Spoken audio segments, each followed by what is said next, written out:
you doing, man? How you doing, Papa? I see you with the baby. Oh my God, Man, dang, I'm it's so incredible, man. it's all good, man. It's all good. I mean, speaking of being busy, man, thank you for taking the time. You're one of the most generous people with your time, and I really appreciate you just taking the time. And I've yet to meet another person in Hollywood who wants other people to succeed as much as you do.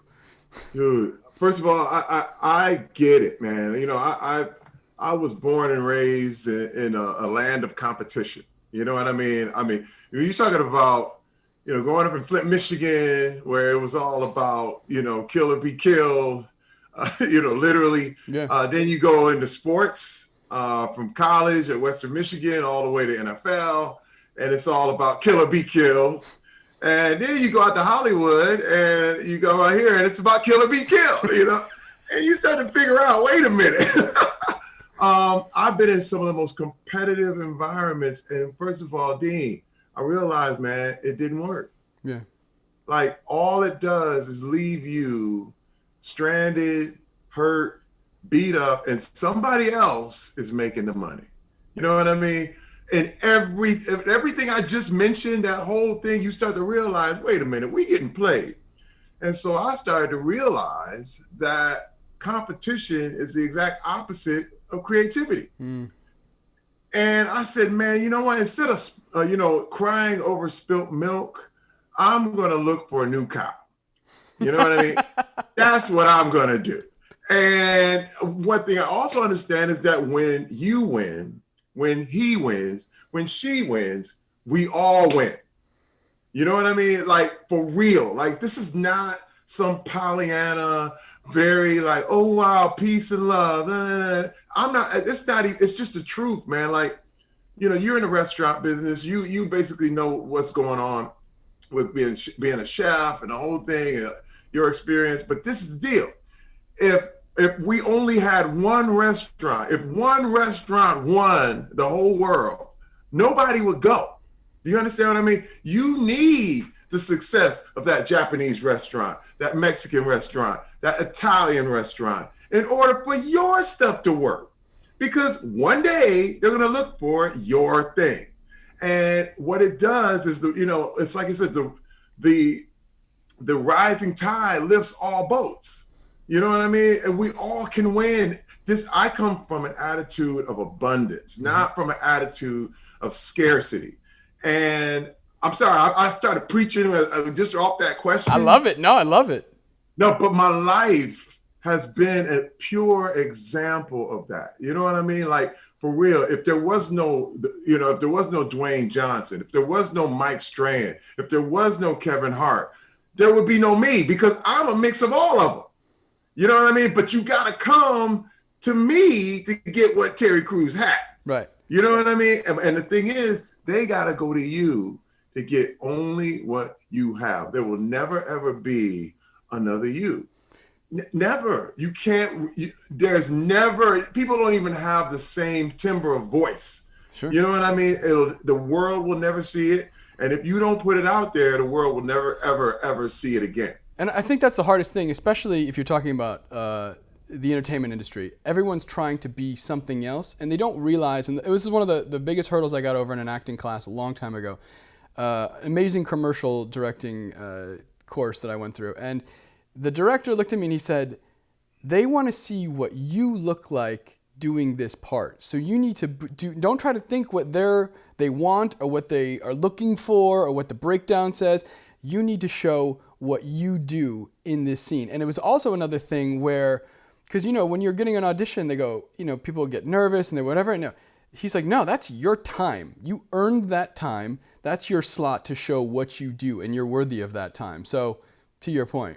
No, dude, first of all, I did it all wrong, Dean. I mean, first of all, I fell for everything, for every trick in the book. I fell in every trap. Dude, and I was on a whole nother path, man. I am a totally different person than I was probably 15 years ago. Because this is the thing, man. I used to smile at people and want to destroy them.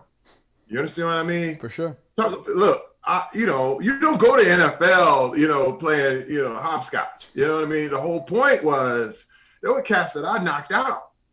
Growing up in Flint, I got into more fights. This body, people think I got this body in the gym, but I got my body from hitting people at 25 miles an hour. Yep. Okay. So, first of all, you can't be in a more violent world than I was. And I see none of this stuff works, Dean. It just doesn't work.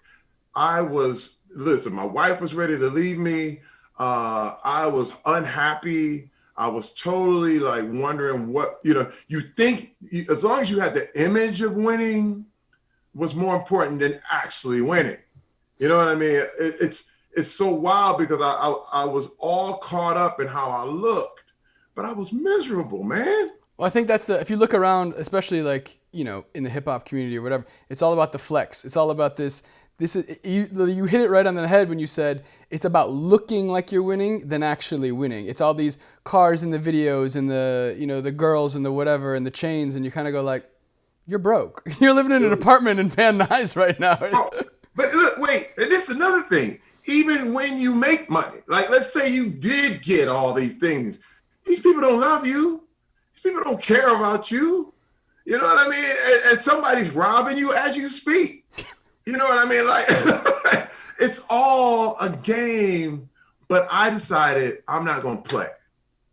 The day I decided I wasn't going to play, the world opened up. I literally decided I was going to walk over and just do my own thing and live my own way and just live in the truth and just stay there.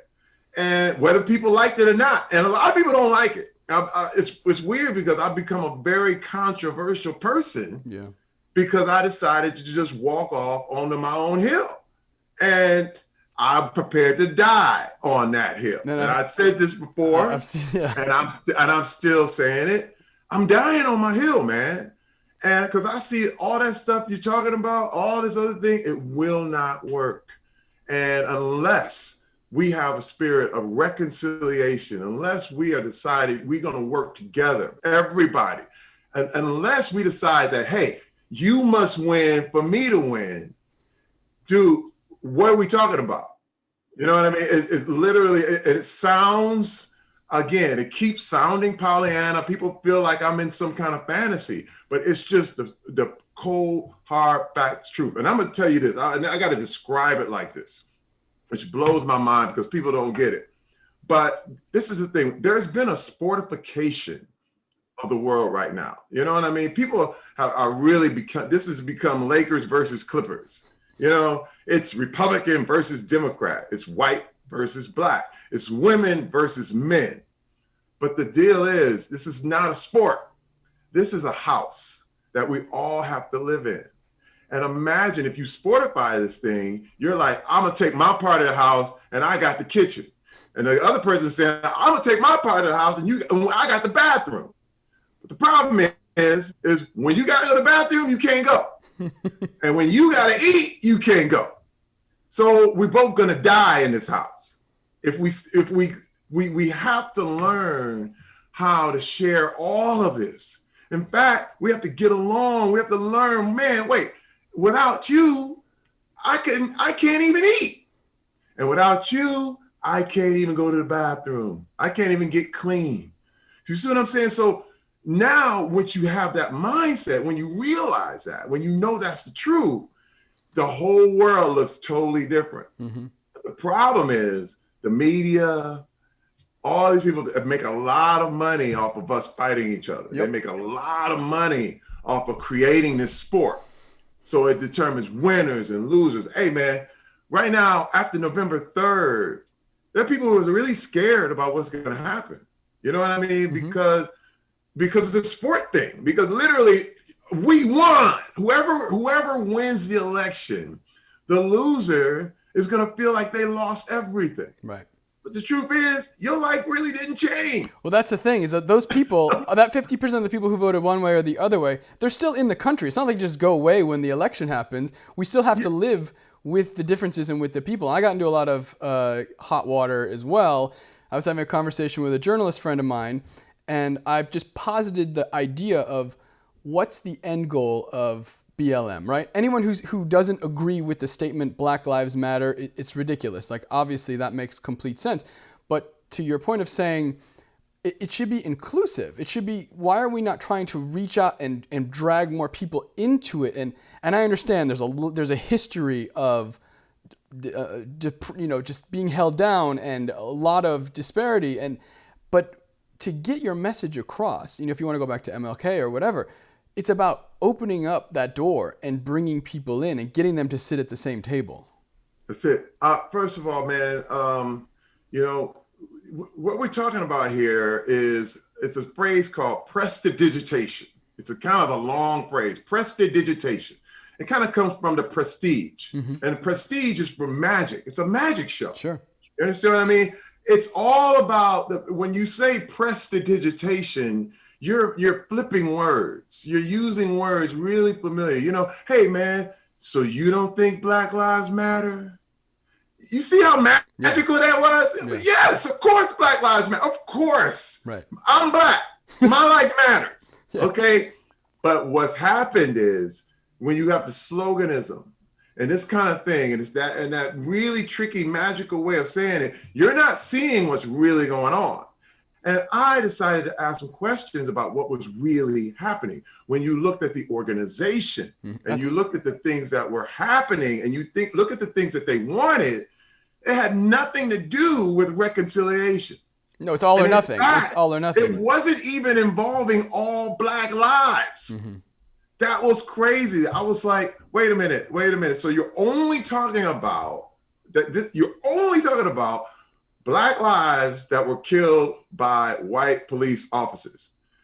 And that's a mistake. Or Black lives that agree with the narrative. That agree with the narrative. But see, but what the thing is that Black Lives matter in our diet.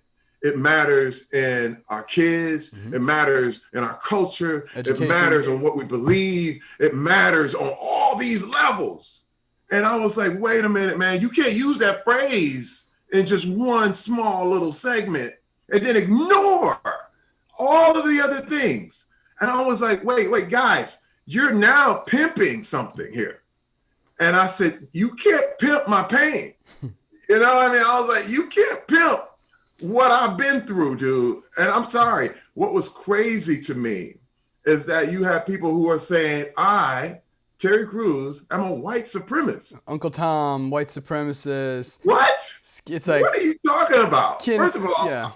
You know how much I had to overcome just to get in the spot that I'm in right now? It's unreal. That's the thing that I think people see Terry Crews 2020, right? And you're an actor, an activist, a host, a father. You're on top of the game, absolutely killing it. And they don't see the struggle. They don't see the alcoholic father. They don't see the abuse. They don't see the clawing for every damn thing that you've gotten. They don't see, the story you told me about showing up and sweeping a damn floor and getting paid at the end of the day and going, I got, X amount for milk, X amount has to go. Like that story, like I still get emotional when I think about that. Yeah. Hey man, and what's so crazy to me though, is, when you're talking about this kind of thing, and what's wild is that there are a lot of people who really want to listen. But when you're talking about what social media has done, and on top of social media, the actual media has inflamed something to profit off of these kind of dissensions. So what it does is take one comment and there go, it's the equivalent of, hey, hit my hand, man. And then hit the hand and then you run over and smack somebody else. He hit you. And then they sit and watch the fireworks. Where no one, and this is all I was saying, even in the beginning, I said, we all need to sit down and have a real conversation, just like we're talking right now. Yeah. Because then you would see it totally differently. You know what I mean? If you heard everything in context, you would be like, oh, that's not what they meant, or that's not what it is. But there are people who profit off the battle. Well, context always matters. It's MMA, dude. Like, it's literally Dana White sitting back and letting these guys battle it out. until somebody dies, and then they sweep the blood off, and then pull the bodies out, and then new match. Yeah. And it's for entertainment and fun. What I But don't. the problem is, it's not fun anymore. Yeah, it's not fun. What I don't understand is there are enough bad guys in the world to go after. Why are we going after our heroes? Why are we going after people who are bastions in the community who actually do good? We're just waiting for that fall. We're waiting because we see Terry on TV all the time. You know what? He's got and of course people argue because you have a large platform, you have a responsibility, which you do, and you make good use of that. But people are just waiting to kind of pull that chair out from underneath you. And I don't get that mentality. And I'm okay with that. First of all, you got to understand that chair was pulled out for me when I walked to school. You were knocked out of that chair. I was knocked out of my chair. When I was a kid, man, I was accused of being stuck up because I wanted to go to school. Mm-hmm. You understand? I mean, dude, I'm trying to tell you, I'm from Flint, Michigan. Flint, Michigan is one of the worst cities in the entire United States. Bar none. Right up the street. You can't. First of all, it's cast been in Brooklyn, Compton, all that. I dare you to try to live in Flint, Michigan. You can't even drink the damn water. I'm trying to say you can't even drink it. So I'm trying. There's no place tougher, no place rougher. And I grew up there in the middle of the crack epidemic. Yeah. Okay, with 14-year-olds with Uzis. I mean, people was getting shot every day. You want to talk about some craziness, where 6 people in a drug house murdered all at once. Crazy stuff where they were like killing kids, and then they would use kids to sell the dope because they would come out, they would go to juvie and come right back out as hardened criminals. Dude, it was part of the plan. You grew up in Detroit. You knew what was up. That's all young boy stuff, man. That was all the mentality was like, first of all, we're going to kill our young people. That was the whole mindset. Like, no, use these kids. You know what I mean? Turn the women into little hoes and turn the little boys into straight up criminals. And that was the mentality. And I'm trying to tell you, I grew up in that. And so when I remember going to school, and I remember having to I would get into fights to get into school, Dean. I would dumb down. I would act like I couldn't draw because I was an artist. I would paint and draw, and I would act like, nah, man, I don't know that. What you doing, man? I'm just over here, just chilling. I'd hide my stuff. Yeah, that shit's gay. That shit's whack. That shit, all that. Yeah. Hey, man, I don't know, man. I don't know what you're talking about, man. What? Oh, you think you smart, huh? You look at you talking all white. So you got to understand, just trying to be educated was viewed as being white. And so now that you're famous and intelligent and you've learned some things, of course, you're a white man now. And I'm going, no, dude, no, not at all. In fact, I'm an intelligent, thinking black man is who I am. And you're still fighting for the same things that you've always fought for. Always. and first of all, what we need to do is fight for everyone. And that Hispanic kid, that Asian kid, that Native American kid who wants a piece of this American dream, they need a part of this too. Because this is the thing, when you're talking diversity, you're really talking diversity. It's not black and white because the world is not just black and white. So you got to include everybody, not just, okay, now we got 7 black people out of 10. We good. No, man. No, wait. Hold on, we're only 10% of the population. The rest of it's 90% something else. So let's talk about if you really want to hit diversity. But that's a difficult conversation because people feel like I'm somehow discounting us by wanting other people to win. And that is a very dangerous mindset. It's literally like, every time you make money, I lose money. That makes no sense. Yeah. Because if you just create, like I said, if you find enough cows, everybody's drinking milk. We do not have to cry over this glass of milk that's spilled here. We can all have a cow. Everybody can have a cow in the house. You understand what I mean? But if you say that, People are saying, "Oh man, there's only so many cows," and I'm going, "No, dog, Got to raise it's your own not. damn cow. It's not true." And again, someone will say, "Oh, you're making it flippant," but I'm trying to get you to see that the money is nothing but ideas. That's it. If you have a great idea, you will make money. People will pay you for it. You will find a new thing. But what's happened is they feel like there's someone that's got a monopoly on ideas. Now I got another very controversial thing to say, and I might get canceled again. But this is the deal, man. If an opportunity is given, is it an opportunity? I don't think so. First of all, opportunities are seized. Opportunities are things that are running around in the forest and you got to chase it down. You got to hunt for an opportunity. If I grab your food, an opportunity for you to go hunting, and I grabbed it, dressed it, killed it, cleaned it, handed it to you on a plate, was it a real opportunity? No. No. First of all opportunities are hiding. All opportunities are in plain sight. And it's your job on this earth, in America, anywhere in the world, to find your opportunity. You have to find it. And Dean, this is what I've been doing since I was 8 years old. In the middle of all this stuff, I was looking and I was like, what is it I am not seeing? What is it that's in plain sight? Where is the opportunity here? And once I grab it and once I got a little hint of it, I jumped at it. I jumped. I mean, once that door kind of cracked, I stuck my foot in it. I wouldn't let them shut it down. And I was like, let me get in here. But where does that drive come from? Because you didn't have a positive male role model. And you're going back to those corner boys who are selling dope and in the houses and doing all that stuff. They don't even know that they can have a cow to get their own milk. So how do we, and I think the argument would be, how do you show, when we talk about Black Lives Matter, what about those lives? What about reaching into those systemic issues and showing those people, oh yeah, you know what? You deserve a cow too. And you know what? But you got to earn it, but you have the opportunity to have that. I think the lack of opportunity is what usually kills those things. You know what? And this is the thing that changed my life. I had several people who believed in me. You can't do it alone. Mm-hmm. And there were people who told me, they were like, Terry, what are you doing? What are you doing? And I was like, I'm standing here. No, man, no. What are you doing?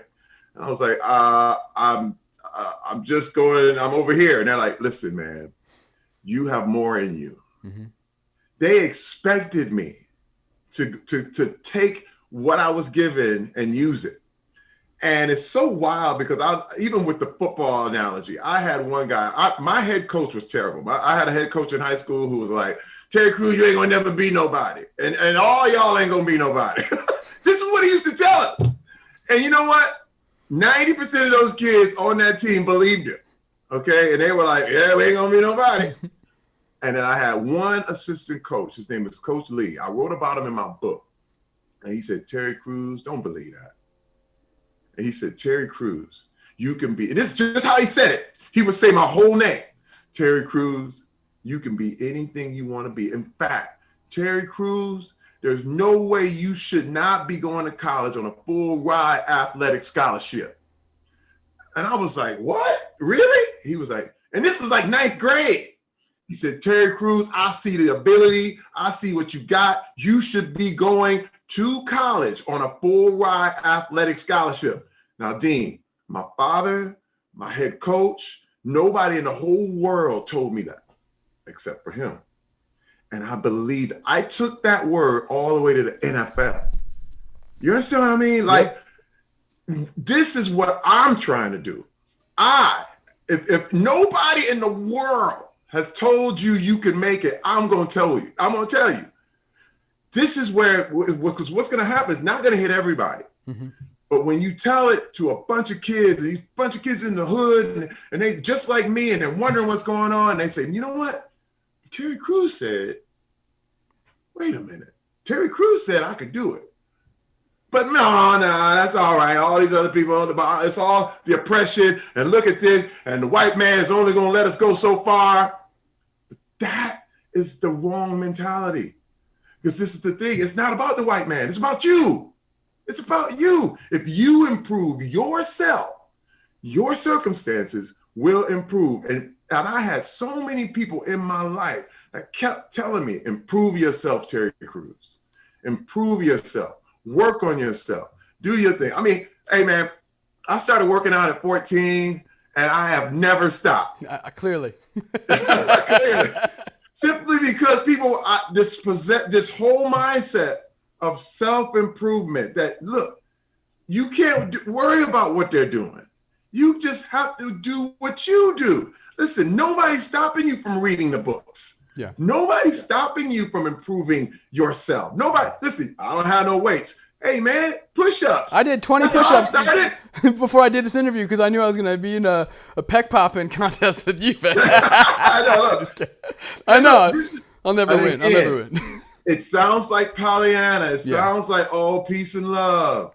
But, dude, when I was sitting in Flint, Michigan, in my little house, my father terrorizing us, I remember putting my feet underneath my bed and doing sit-ups. Till my stomach hurt, cramped up, and I had nothing. But I remember, like, I'm getting out of here. I'm making it. Nobody's going to stop me. And I instead of using my anger in a destructive way, because this is the thing, this is a secret. And I'm going to tell everybody out there the secret that's listening right now. You must emotionalize what you want.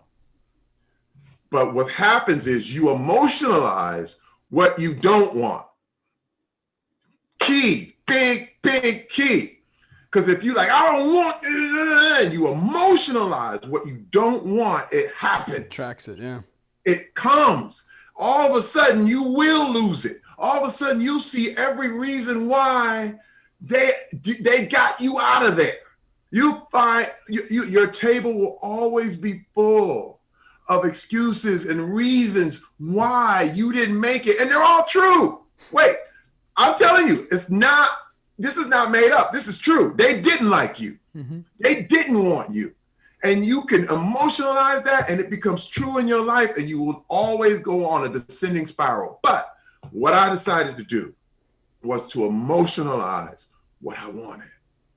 I said, man, and I started to dream, man. I dream big. Everything I'm doing right now, I saw, Dean, which is nuts. I see, it's like, oh my God, my family, my kids, my son has a TV show right now. And I saw it when I was a kid. You got to understand, I had visions of my kids being on TV and doing it. And then when it happens, I'm going, I emotionalized what I wanted and concentrated on, okay, I'm going to focus on going to the NFL. I'm going to focus on being the best artist I can be. I'm going to focus on being a great host. You got to understand, I hosted my high school talent show. I was the host of Flint Academy, 1986. Our talent show. Now, Dean, I host the biggest talent show in the world. This is not a mistake. This is not an accident. And people would feel like I fell into it, but I didn't. I saw it and I emotionalized it. I was like, put all that into that. And these things started to happen, man. I emotionalized finding a wonderful woman. You understand what I mean? And dude, I've been married to this woman, Rebecca, for 31 years. And I was at that party. It was good. No, it was a party of the century, by the way. Stevie Wonder was there, my man. I was like, what is life? Hey, man, Dean, I saw it when I was a kid before I even had it. Everything, that party, from the music to the people, and we had every color there. We had Asians, Hispanics, white, black. It looked like heaven. It was in that party. It was all white too. I mean? It was Stevie and Robert Glasper playing Lettucey, Bilal on the mic. It was nuts, dude. Everything you can eat. Roy Choi coming by talking about this food is amazing, yeah. Dude. I saw this, D, and this is not to brag. Yeah. But from where I'm from, I'm just trying to tell you, you gotta emotionalize what you want. This is not a joke. because it will come. You bring it in. If you're trying to get healed or you're trying to get healthy, you have to put all that emotion into seeing your body the way you want it to be. You know what I mean? Yeah, of course. But man, we go the other way, and man, it gets worse and worse. Well, I think it's to your point. It's a belief problem, right? Like for me, when I was a young kid, of course I was on track to be a professional dancer. I did that since I was 5 years old, and I was picked on. Thank God I was good at football. Thank God I was good at wrestling, and I had the physicality where people didn't want to mess with me. But it was like, oh, that's gay, that's this, that. But I made it in my mind. To your point, I made my mind up and believe. I never for a second believed I wasn't going to be a professional dancer and I wasn't going to move to Hollywood. And then when I became a chef, I never for a second, and I don't know if it's like a foolish just belief or a true belief, but belief does cut both ways too. So if you believe you're going to fail, you believe you're not good enough, you believe you're not going to get out of your current situation, you won't. You really won't. Right. Right. First of all, we don't demand enough. Exactly. We're not demanding enough. We don't ask for enough. Like our dreams aren't big enough. Mm-hmm. If you can literally, if you could go out and do it tomorrow, is it a dream? No. But that's where our levels are. I had to challenge myself, and I'm only talking about me. There were things that I made my goals too easy. And all of a sudden you feel like, man, big deal. You know what I mean? And then I started going, all right, I got to go real big. Like thinking real big. Like if I told you where my dreams are right now, it's foolish. My dreams stay foolish. You know what I mean? Like, what? Really? But I won't let anybody steal that. You know what I mean? And this is one thing I started to do. I have like a notebook. Yep. And for years. I bought you a notebook. Down. Remember that? Yeah. Listen, it's a Shinola too. It's just Shinola. My D.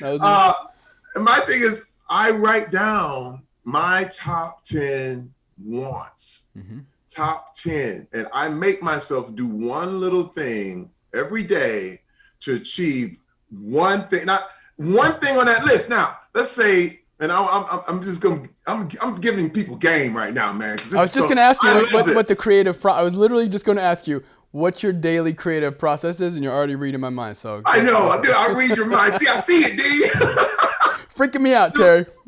Listen, I write down those top 10, and it's fun. Let me tell you, it's fun because you start to see yourself in each one of those goals. Like, oh my God, if I get that, then that happens.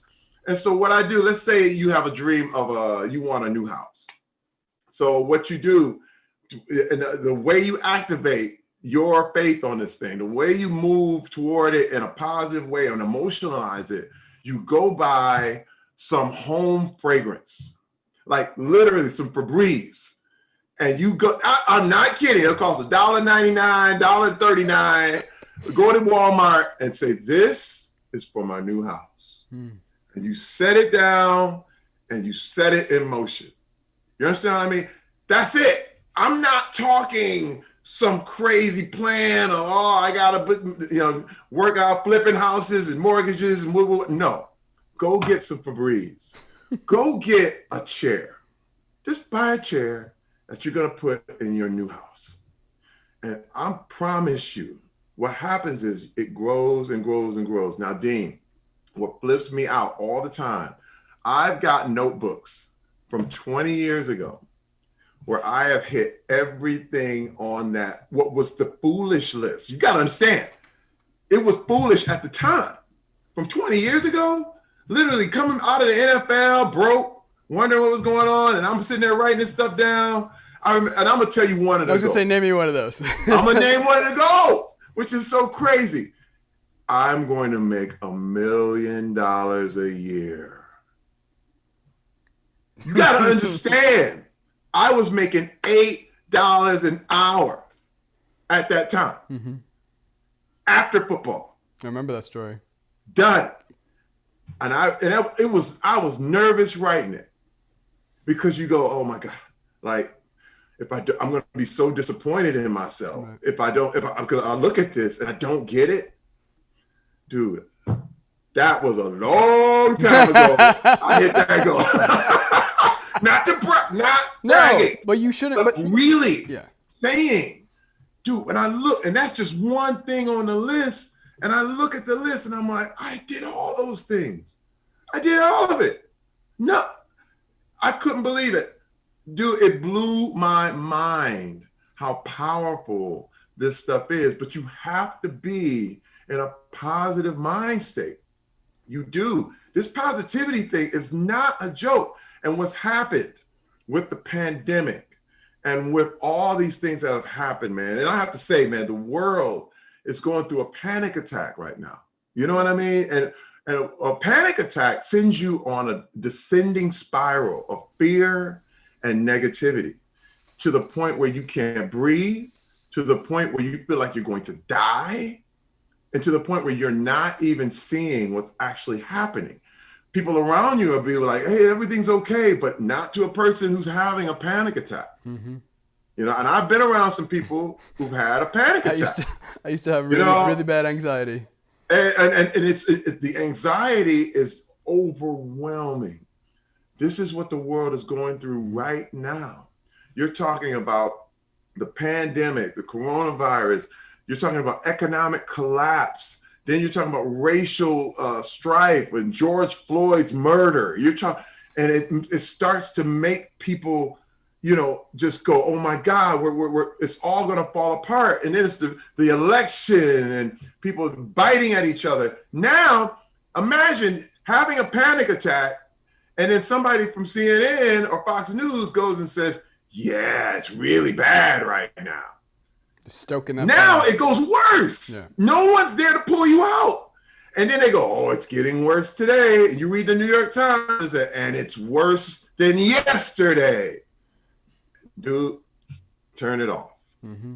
I've decided, turn off the news, turn off the stuff. Literally don't click. I mean, I had to actually remove apps from my phone that say, you know what? I'm not going to be a part of this. Because I saw it was starting to take me down. You're like, hey, what's going on? Oh, whoa, you know what I mean? And I want to lash back. You know, hey, Terry Crews gets angry. You know what I mean? And you want to come back at somebody. You want to show them this. I said, wait a minute. That's not me. That's not me. That's not who I am. Who I am is totally different than what these circumstances say. And that's true for you. Yeah.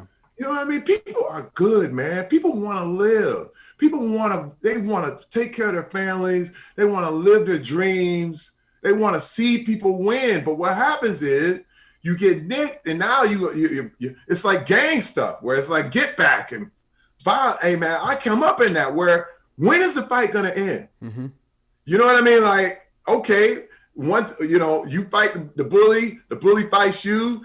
When is it? Are we going to decide it's going to be over or whatever? But it never ends, bro. Well, that's the You thing. gotta stop it. Yeah, and that's the thing.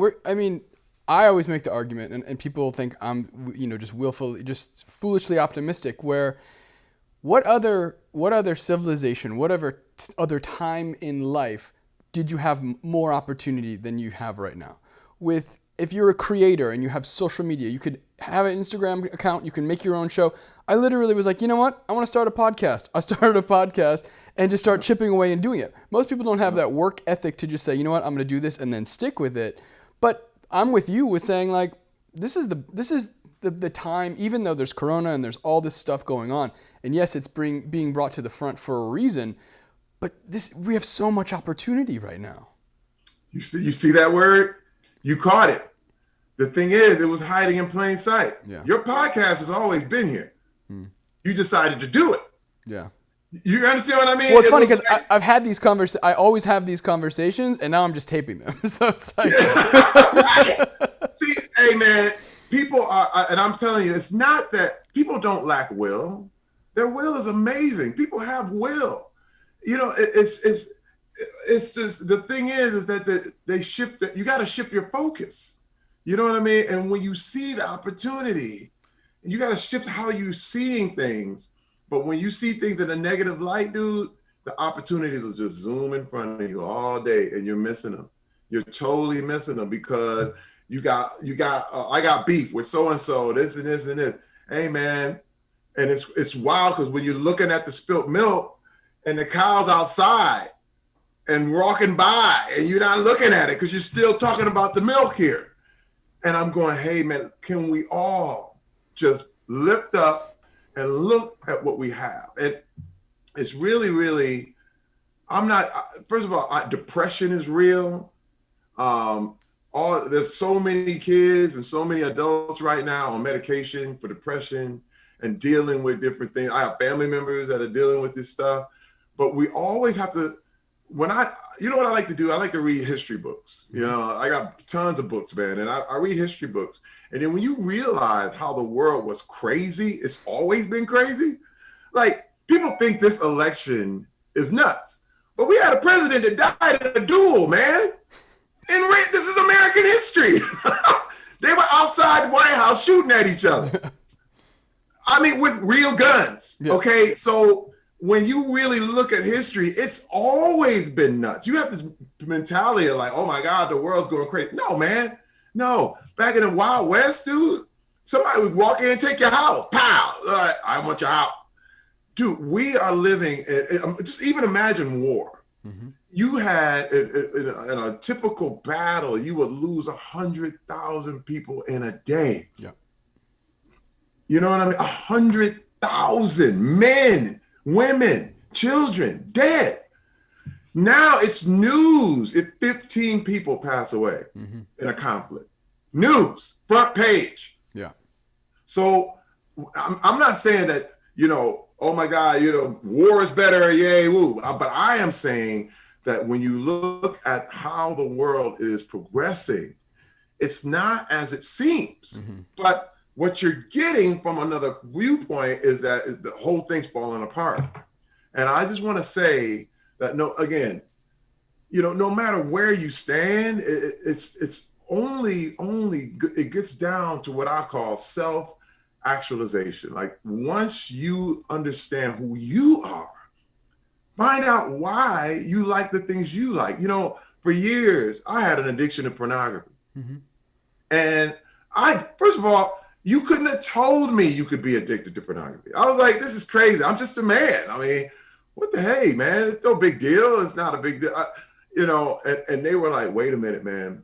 You got to understand, scientifically, they were saying that, addiction to pornography is not a thing until they found out it was a thing. Yeah, it's like cocaine. This hits the same dopamine receptor as cocaine does in your brain.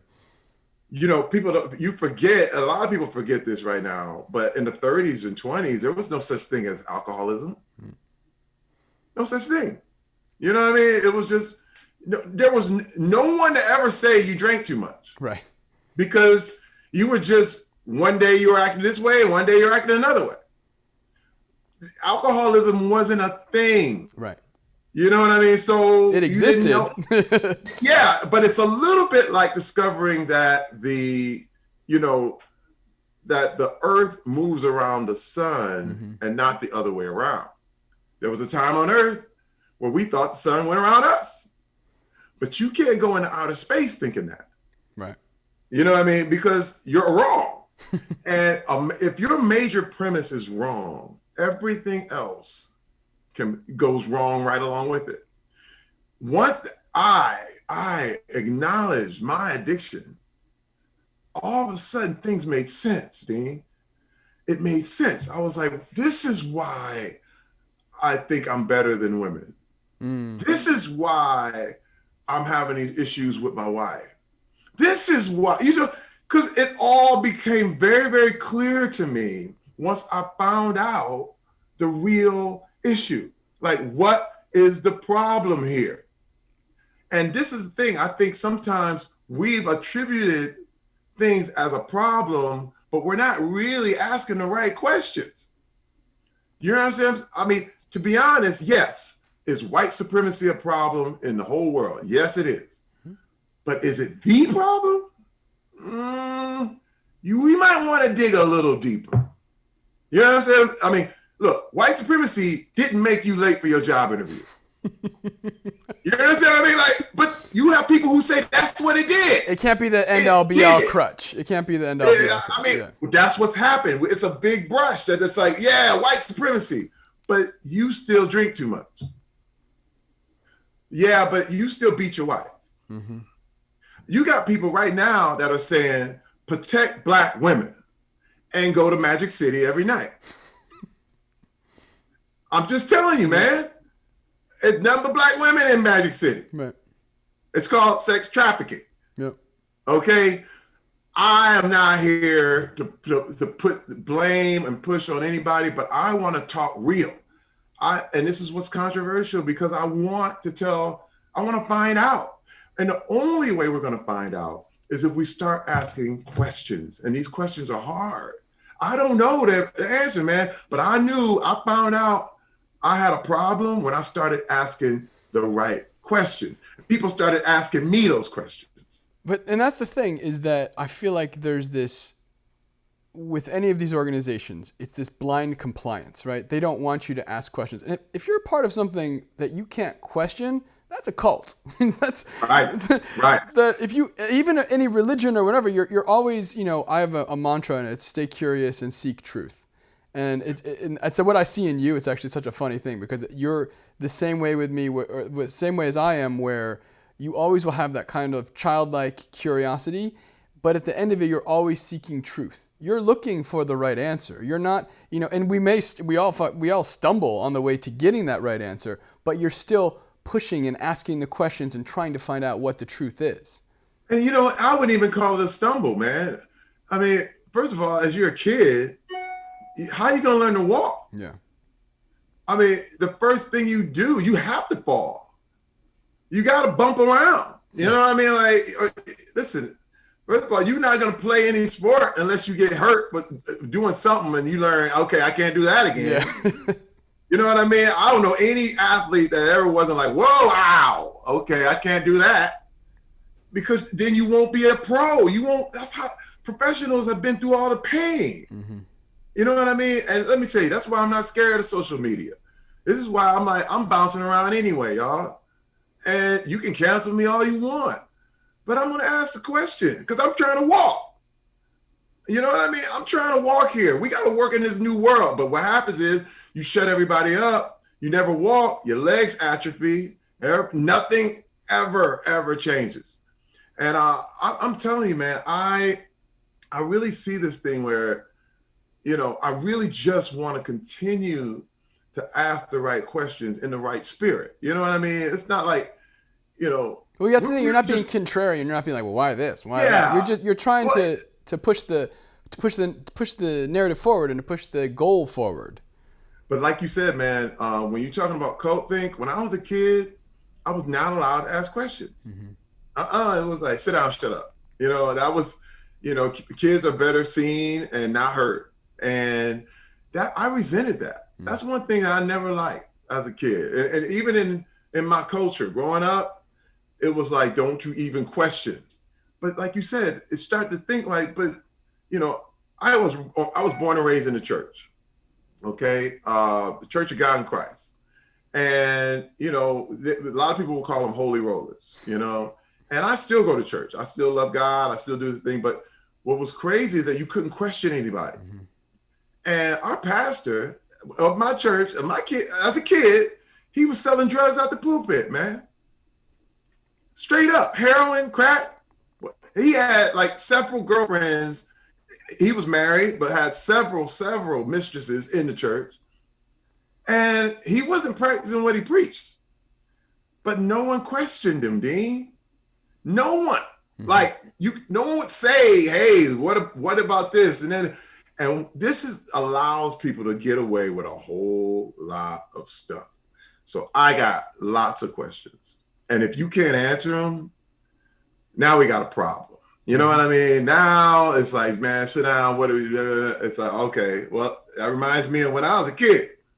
And they told me to sit down and shut up. That's because he was about to go hang out with homegirl over here. And he's the pastor. You know what I mean? That's because nobody wanted me to talk about what I was seeing. Because kids say it. Yeah. You know what I mean? The emperor's new clothes. Hey, He didn't have any clothes on. You know, that's the story, that's the fable, but it's so true because when you call in things, I don't mind when people ask me questions. I'm like, hey, if I don't know something, I don't know. Right. But in the days when I was secretive, I got mad when my wife asked me a question. You know what I'm saying? Mm-hmm. The days when I was doing something I shouldn't been doing, and my wife asked me, "Where was I?" Hey! Hey, why are you asking me? You know what? You know what? You know when you see when you doing something dirty. Defensive. Oh no. Hey man, Been there. Yeah. listen, I'm using myself as the example here because all that defense meant I'm trying to hide something. Mm-hmm. So, and now my wife asked me where were you? I was right. Hey, I was right over there. Yeah. No big deal. Yeah. But when you get all, you know, you got to find out what's going on. You know, I said this on CNN. It's funny. I told Don Lemon, you know, back in the 60s and 70s, they had a lot of plane crashes. And the planes would crash simply because you could never question the head pilot. Mm-hmm. So he was in there with two or three other pilots that never questioned this man who was usually the head pilot. And the planes go down. And I mean, lives are destroyed. Yeah. And then they decided, wait a minute, we're going to give autonomous authority to every pilot in the cockpit. This was genius. The FAA finally came up with this thing where you could usurp the head pilot's authority at any time and you would not be reprimanded. All of a sudden, all these mistakes were caught. Mm-hmm. All these things, because the head pilot, he doesn't have eyes in the back of his head. He can't see everything. And that's what the other guys were for, but they wouldn't question him. And oh, lo and behold, to be honest, right now, flying on an airplane is the safest way to travel, period, on Earth. Yeah, you're not wrong. I'm sorry. I mean, I'm preaching now. No, I love it. I was gonna ask you because you are. I mean, you do have an amazing humility and such an amazing heart and so much love. What was your model? Because you're a fantastic father, you're a fantastic husband, and like you said, it's a bumpy road to get to all of those things, and you figured it out. But what did you model your style or your fatherhood after?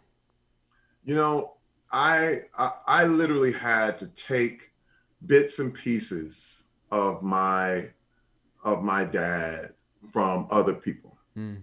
You know what I mean? So there were spiritual guys that I was like, I want that. You know what I mean? I'll take that. There were like my Coach Lee, the guy who inspired me. I was like, he's like my dad in my sports world. So I take that.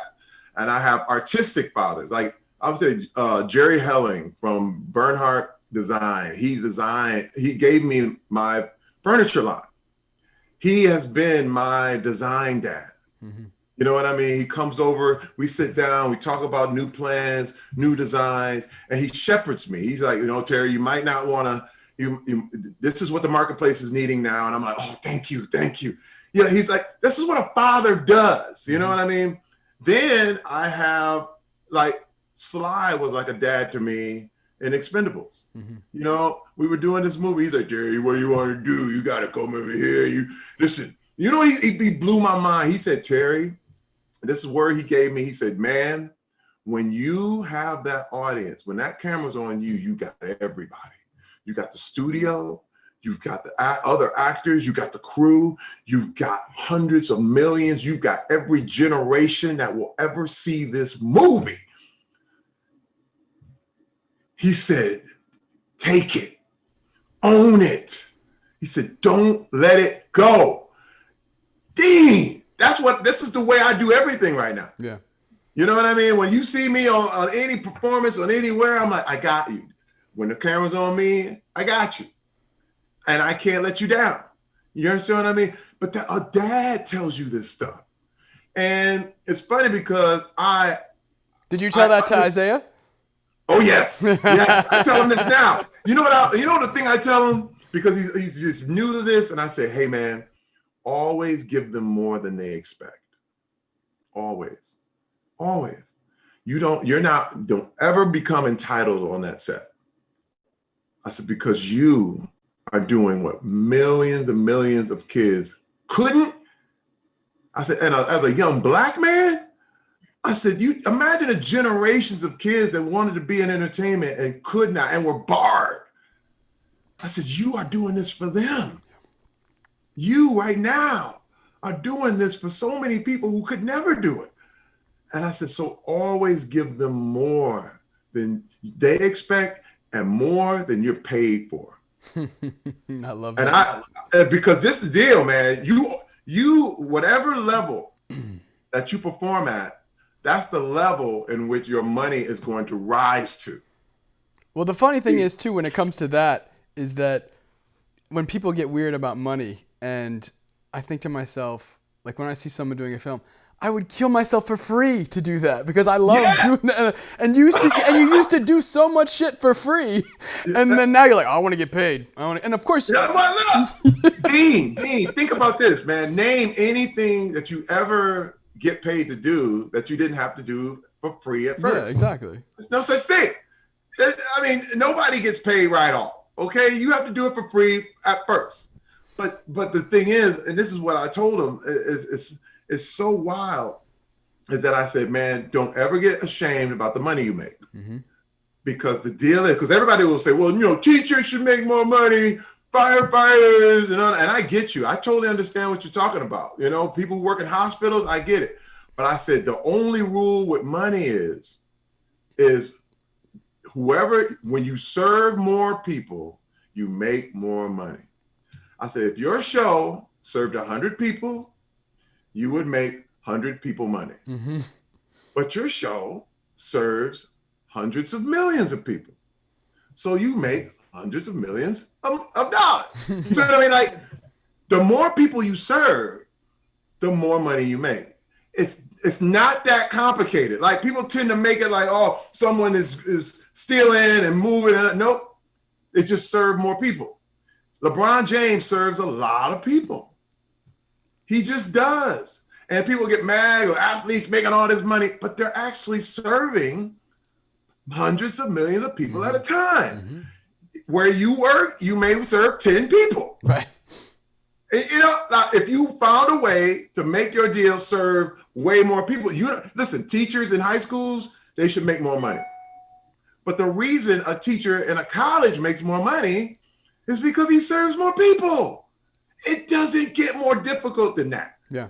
And I decided I need to serve more people, Dean.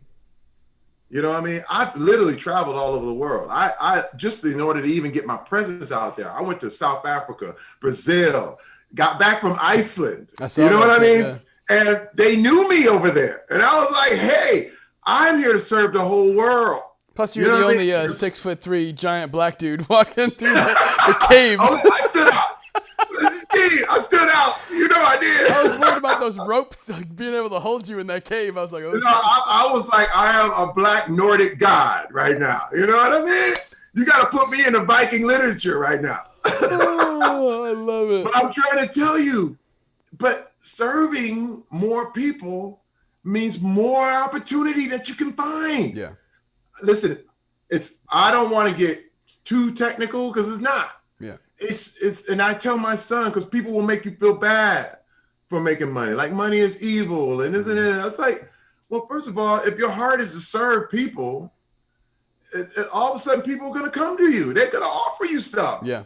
Hey, man, I'm sorry. This is, and when I look at people who've done great things in this world, I mean, they've usually served more people. Even if the legacy, sometimes, when you look at, people could say MLK was not rich, but look, how rich do you think he is now?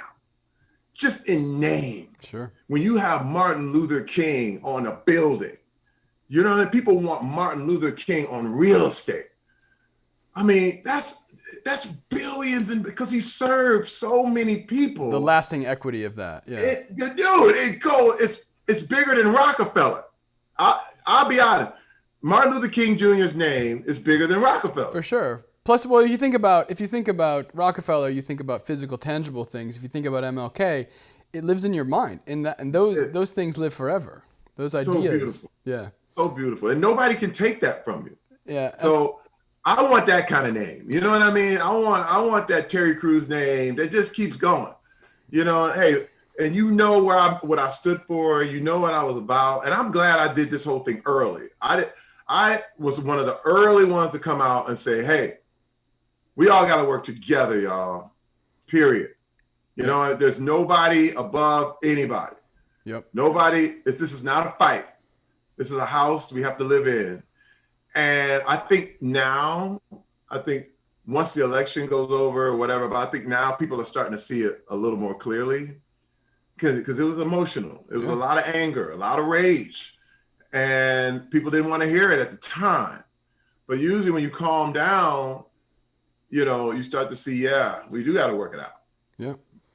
I love it. Well, I know we're getting close to the end, but I one of my like favorite adages, and it's someone told me this in the kitchen really young, and they said, "Be so good that they can't ignore you." And that was like, it's always been my credo, that because that's what you have to do. You have to just be and just live that every day, and you can't be ignored, and people stop before they get to that point. So, well, you know, Dean, I got to give you your props, man. You know, I know you, and you know, we did our seasons of Terry Crews Saves Christmas. We need to bring it back.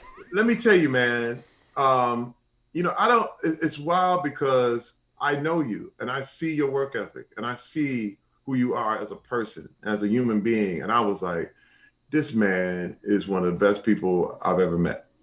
And I could say that for sure. I could say that because I seen you in the light and outside of the light, and I see your heart. And I was like, man, this dude is good.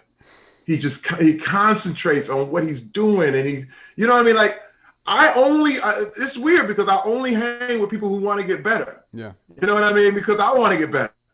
And me, you, and Vanessa on that show, the way we did our thing, it was so good. There were times we were going against the producer. Well, there's a thing. I have to say that, and I was going to say this earlier, but the one thing that I will always remember is after we did the first episode, or the first 2 episodes in Chicago, and we were only supposed to do a couple episodes, and then we were going to be done, and you went to the producers, and you were like, I don't want to do the rest of the show if they're not going to do it with me. And I was just completely like, it blew my mind. And it like, as I got to know you, I was like, oh, this is the guy. This is who he is. And it's like, you were like, I don't want to do it if it wasn't. And they redid the whole production and we did the show and the rest is history. My team, man. That's my team. And you, listen, I want to learn, man. Dean, you made me better.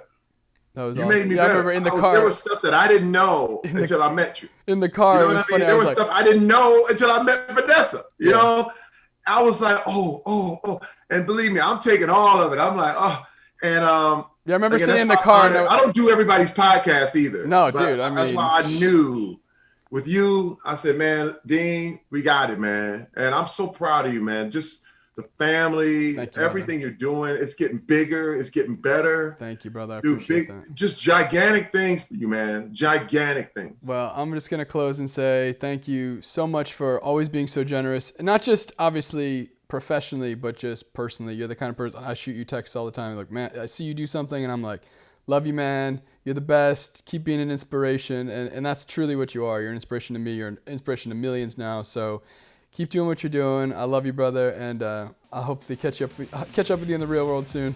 I know. It's gonna go away one day. We're all quarantining, but we will be out there walking around, and we'll be back, and it will be like, wow.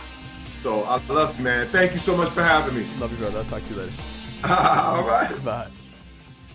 What's going on, family? Thanks so much for taking the time to watch that video, and if you could smash that like button. Help this page become something amazing so I can keep bringing you amazing interviews and quality content, and I'd love to hear your feedback, so drop a comment in the line below. Let me know who you want to hear from.